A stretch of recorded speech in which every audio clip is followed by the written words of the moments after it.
Hello, everyone, and thanks for joining us on Diplomatic Channel. I am Amarachi Ubani. This week, we're following developments in Haiti, following the assassination of President Jovenel Moïse on Wednesday night. Police have rounded up suspects in the assassination. 3 of them are already dead. The First Lady, who's being treated at a hospital in Miami, Florida, says her husband was riddled with bullets. We'll be speaking to co-founder and executive director of the Haitian Bridge Alliance, Gerline Joseph, about the latest developments. Later on the program, Afghans seriously concerned about an uncertain future as Taliban forces make more advances in the country following the withdrawal of U.S. troops. U.S. Army veteran and geopolitical analyst Adebayo Adeleke joins us to discuss the new realities. But let's check in on some other discussions in diplomatic circles, and we'll be right back. Nigeria on July 6, 2021 assumed monthly rotational chairmanship of the African Union's Peace and Security Council for the month of July, with the country's ambassador to Ethiopia with concurrent accreditation to Djibouti and permanent representative of Nigeria to the African Union, Victor Adeleke, chairing a meeting of the AU Peace and Security Council in Addis Ababa on the renewal of the mandate of the G5 Sahel Joint Force.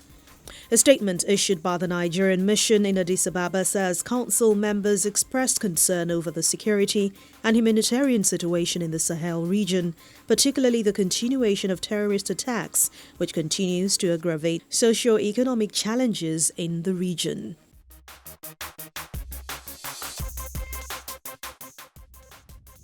Morocco is installing concertinous fences in the border with the Spanish North African enclave of Ceuta to deter people from crossing to Spain.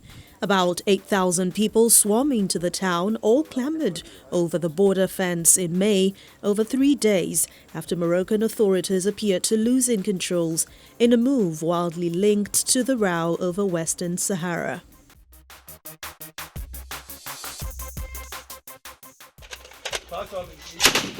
Finally, armed civilians and Afghan forces on Sunday repelled Taliban attacks and inflicted heavy casualties on the group in the northern Takhar province. The Taliban carried out a massive offensive early in the morning to capture Talukan city, the capital of Takhar province, but faced resistance from armed civilians and Afghan security forces.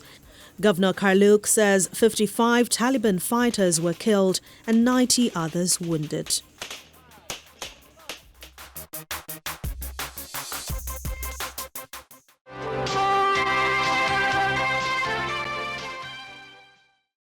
Haitian police have confirmed a gang of 28 gunmen participated in the assassination of President Jovenel Moïse the night of Wednesday, July 7, 2021.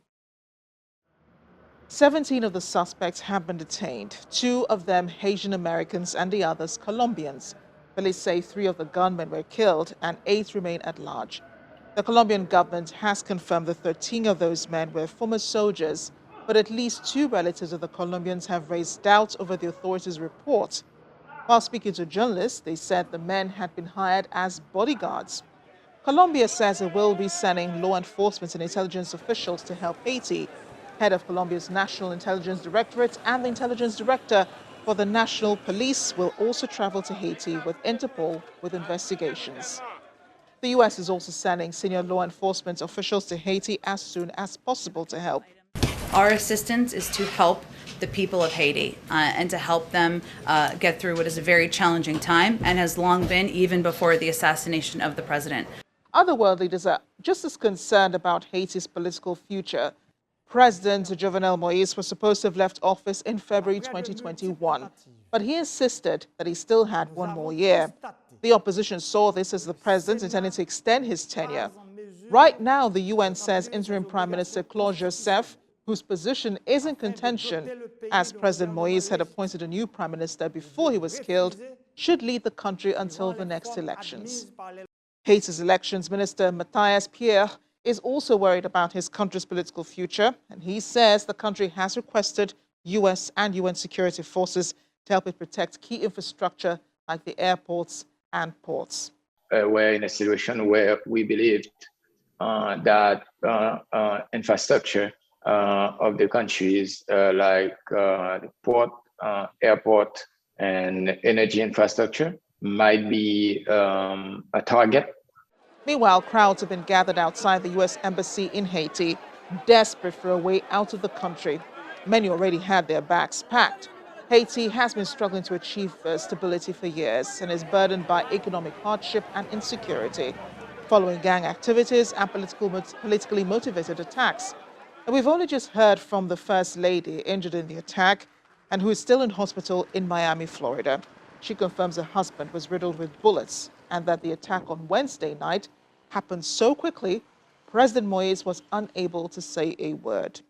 Let's bring in Gerlin Joseph. She's the co-founder and executive director of the Haitian Bridge Alliance. She's in California. Gerlin, thank you for joining me today.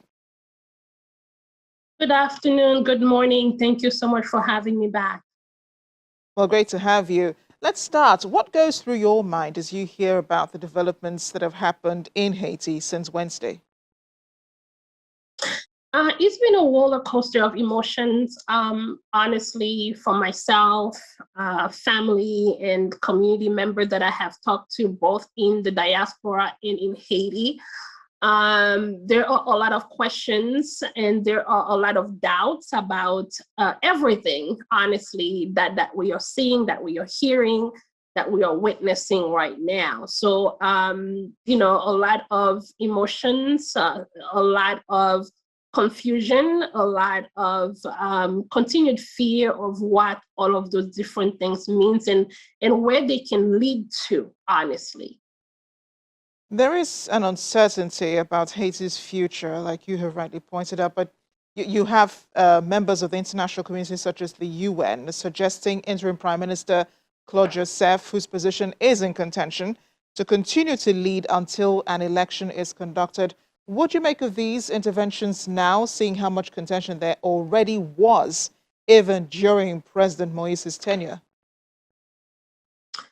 Honestly, as I mentioned before, this whole thing seems to be absurd.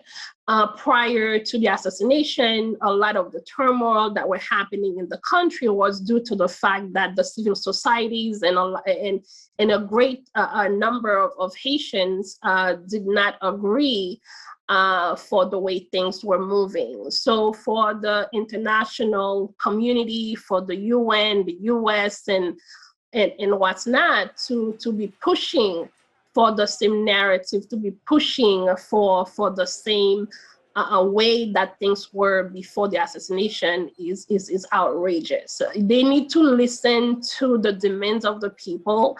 They need to make sure that whatever support is provided is what is in the fair a way for the Haitian people.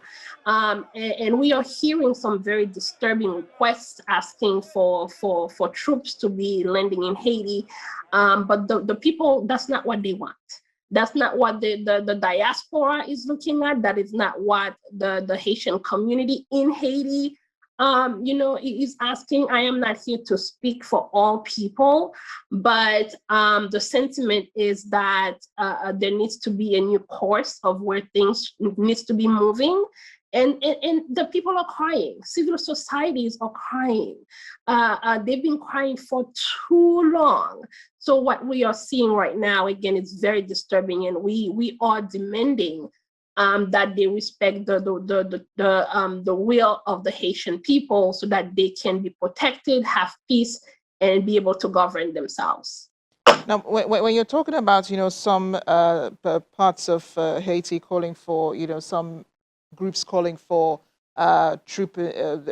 foreign intervention, you're probably referring to the elections minister who says Haiti needs US and UN troops to come into the country to protect public buildings. So they said the US president says there are no intentions, no plans to send forces to Haiti. And you already know the people are concerned about their security. So if there is a call for international intervention in the form of boots on the ground, doesn't that suggest really that there is no security in Haiti at the moment? Well, that would not suggest that there is no security in Haiti at the moment. We have been living the insecurities in Haiti for a very long time. You know, they just massacred and assassinated the person who should have been the most protected in the country. So therefore, insecurity is something that we as a country have been dealing with for a very long time. You know, the week prior to the president's assassination, they had another mass murder of people, journalists, you know, young men and women who were fighting against corruption, putting the interest of the people first, were also killed, you know, a week prior to the assassination. So insecurity is something we have been dealing for a very long time. And as we could see, that insecurity is also a part of both the internal violence that has been plaguing Haiti for a long time and guided by external violence in the country. History has proven that having international boots on the ground is a disaster. History has proven that when we have those type of intervention, invasion, and occupations have always been problematic. Having reports of rapes and sexual abuse, in addition to all of the other things that we know. History has proven that this is not the way for us to move forward. As I mentioned the very first day, you know, we are at an impasse where much needs to be done. But again, I say, and I know a lot of our brothers and sisters echo that sentiment. If we could do 1804, we can make it happen, but we need to have boots out of the necks of Haiti intentionally, and we need to make sure that whatever support is provided goes to the people so that they can regain themselves, so they can regain their sovereignty, so they can move forward and turn this extremely painful moment that we are dealing right now into a positive outcome for the future of the people. Because we are seeing young men, young women, children unable to breathe, children having to be kept inside for fear of what might happen. We need to make sure that whatever type of support that will be provided in Haiti includes a way to build the country so that the people can be successful, and insecurity has been a plague in the nation for a very long time. I want to talk about, you know, the suspects that the police say that they have in their custody, over 17 of them. Most of them are Colombians. The Colombian government has already come out to say that these ones are former military men. And then you have 2 Haitian Americans amongst these suspects who purportedly assassinated President Moise. What are your thoughts on, you know, Haiti even having a hand in Moise's assassination, and, you know, the presence of Colombian mercenaries, as your government puts it, involved in this? It is so complicated. It is extremely simple for those who understand the you know, the intricity of what's happening in Haiti, but it's also complicated at the same time. We are seeing pictures of those alleged assassins who visited Santo Domingo, taking pictures as if they were on vacation. We are also hearing that they have been in the country for over a month, doing what we do not know. So there's a lot of question marks really between the relationships of the Colombians or the assassins that committed the act and all the other parties involved. So we really are paying close attention to all the information that is coming out. But honestly, if you can connect the dots, you will see a very complicated situation that is unfolding. Gerline Joseph, thank you again for speaking to us on Diplomatic Channel. We all have our eyes and thoughts with Haiti at this time. Thank you so much for having me.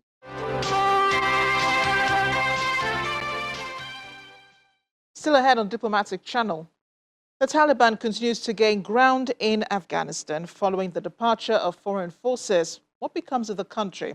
That's up next. Stay with us.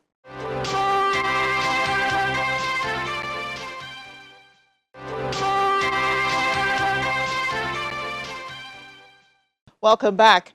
There's mounting concern about security in Afghanistan as news of Taliban activity increases. Last week, according to the Russian government, the Islamist terror group had already taken hold of 2/3 of the country and that the situation in the country can swiftly worsen, promising to help if needed. Afghans are concerned about their security as well. The security forces fled an encounter with the Taliban, fleeing into Turkmenistan at some point during the week. While concern rises, U.S. President Joe Biden says it's up to Afghans to run their country as the last of U.S. troops there leave on August 31st. We did not go to Afghanistan to nation build. And it's the right and the responsibility of the Afghan people alone to decide their future and how they want to run their country. British Prime Minister Boris Johnson says most British troops have been pulled out of Afghanistan as well. And the Taliban says it has taken control of 85% of territory in Afghanistan, though the Afghan government denies this. The Taliban also assured that territory will never be used by any third party again.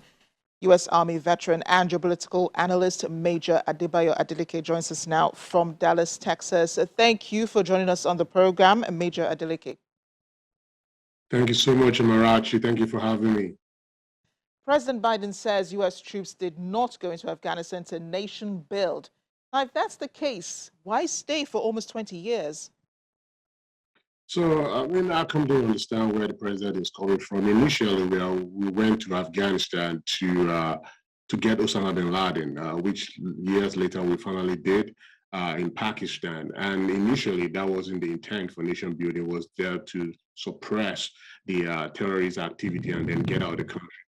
As often in most of major U.S. conflict, we'll go in there, we'll do the mission, we capture the objective, and then we turn it over to the people. But unfortunately, Afghanistan has proven difficult in a sense that it was difficult to actually ramp up folks within the country to actually take over the country from them. Because as you know, Taliban has pretty much at the helm of their affairs for years before we got in there. So that has been the reason why. So if to put that into the way the president puts it, initially, yes, we weren't there to do nation building, but it turns out that that's what we're doing over there. And unfortunately, it is what it is. As you know, my previous conversations with you, I spent about 4 deployments in Afghanistan. Actually, most of my adult life I spent in there from 2006 to 2011. So I'm quite familiar with the terrain and how difficult it is over there to train up both the police and the Afghan National Army. So I completely understand, and that's one of the major reasons why it's very, very difficult right now to actually get this thing going, and why the Taliban are actually advancing rapidly across the nation, because they have something that's going on for them. They have the fear, and the fear of the people. People fear the Taliban. They've heard the story over the course of time.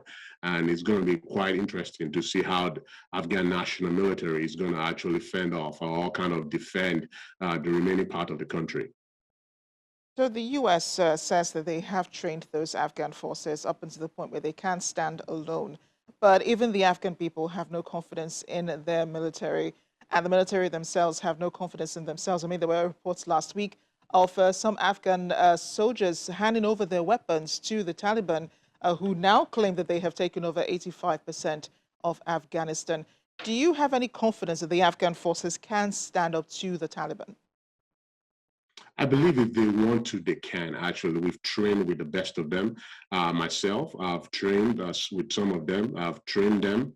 I've supported them in training, and we've gone into firefight with some of them, and they've held their own. So from my first-hand experience with them, I believe that any formidable force, they can actually stand their ground. But now, like I said earlier, the fear of the Taliban, I think in this case, the beginning of wisdom for the military. And I think for their commanders, they have to kind of institute within those soldiers, within the rank and file, that this is what they've been waiting for, this is what they've trained for, and be able to hold their ground. Yeah, and I just want to point out that President Joe Biden is not the only U.S. president who's called for the withdrawal of troops from Afghanistan. President Obama also mentioned it. President Donald Trump also did. He in fact set the ball rolling with the withdrawal. But I know that we also once talked about the lessons that can be learned from Afghanistan and the fight against the Taliban. We did talk about, we were drawing, similarities as well as differences between the war in Afghanistan and Nigeria's war against insurgency. Do you think that those lessons still apply now, given, the recent developments? Absolutely. Actually, we can go far back as the U.S. withdrawal in Saigon as well. The same thing applies. Is the fact of the matter is when you fight a war in a different territory, the social cultural element still remains the same. Regardless of wherever you go, let's go back into World War II when U.S. occupied Japan for a few years, and after that, they turned it over, and the Japanese actually took over their government and drove their government the way they wanted. The situation in Afghanistan, a lot of people are afraid that as soon as the last foreign troops leave, I mean, the British say almost all their troops are leaving. Other allied forces are also pulling out of Afghanistan. Do you think that you also have the fear that as soon as, the last of the forces leave, that the Taliban will take over? Because I know that when Osama bin Laden was killed, one of the comments that were made during that time for analysts here in Nigeria was that the Taliban was an ideology. Killing Osama bin Laden will not stop that. And if you compare that with Nigeria, also, the leader of Boko Haram has been killed or was killed himself, don't know, but he's dead. And, the ideology still continues. So the Taliban is an ideology, even though it's an ideology dwelling in the midst of a group of people who have weapons, who, have created this atmosphere of this aura of fear around them. Do you think that, they could also run over Afghanistan? And when you compare that with Nigeria, do you think also that the insurgents could eventually, reach all parts of the country? Ideology cannot be completely eradicated. As you can see, we still have some people still holding on to a lot of ideology that go back as far back as 1800s. This thing can be passed down from generation to generation. As we see in the issue of Taliban right now, once the ideology take a root, it's very, very difficult for you to actually be uprooted militarily. It takes a lot of desensitizing, a lot of, more or less of cultural sessions cultural sensing sessions to be able to cleanse some of these things out. Even with that, it's going to be extremely difficult. And my fear is some of the advances, some of the great work that we've done over the last 20 years is going to be eroded. And I believe I shared a couple of pictures with you of my time in Afghanistan as a commander. In both Wodak and Logar province of Afghanistan, when I had female engagement teams actually engaging the population over there, teaching a girl's child out, to go to school, something that wasn't obtainable during the Taliban era. And you can see those pictures tells you a lot of how far Afghanistan has come. Imagine having a girl's child doesn't have the opportunity to go to school. That is what Afghan will result to if Taliban actually takes over. So I understand the president has to look at it from a strategic and a macro level. But for some of us that were on ground, boots on ground, touching the hearts and mind of the people in the best way we can by teaching them, building bridges. We understand how far the country has gone. And to be honest with you, with the work we've done over there, nothing can take it away from us because, a lot of us lost a lot of loved ones. We bled on that. On that soil, and we made a lot of considerable effort. As you can see in some of those, I still have contact with some of my Afghan interpreters that work with me over there. A lot of them has relocated back to into the United States right now for better opportunity. Let's talk about that a bit because yes, there is talk about those interpreters, those who have helped the U.S. Army, the U.S. troops in Afghanistan, the interpreters, drivers, and so on. They're supposed to get special visas to enable them relocate to the United States because where they are endangered species. If the Taliban does get hold of them, they're all dead. So, Yeah. what do you make of the seeming delay to their special visas? I mean, it doesn't really seem like the U.S. government is really committed to getting them those visas in time. I believe they are. I believe they are, Marachi, because I know at least of 2 interpreters that I know that I work closely with that have relocated, and I know a lot of them have actually. But the issue about the interpreters getting visas, the fact of the matter is you have to state how deep you work with the U.S. government, which company you work with them. So, for example, at last time I was in Afghanistan was in 2011, and where every interpreter that work with me has to contact me, and I have to vouch for their character. I have to vouch for things they did for my organization. And oftentimes, as military, we move every 2 to 3 years, and oftentimes they might not be able to get me if they don't have my personal email. So it's quite difficult for them to validate if you work for the U.S. government or not. Though they have a TERPS company that can vouch for them, but you still need a letter of recommendations for people you work for. This is where we end the program this week. Don't forget to watch reruns all week on Channels Television and on channelstv.com. I'm Amarachi Ubani. I'll see you next time.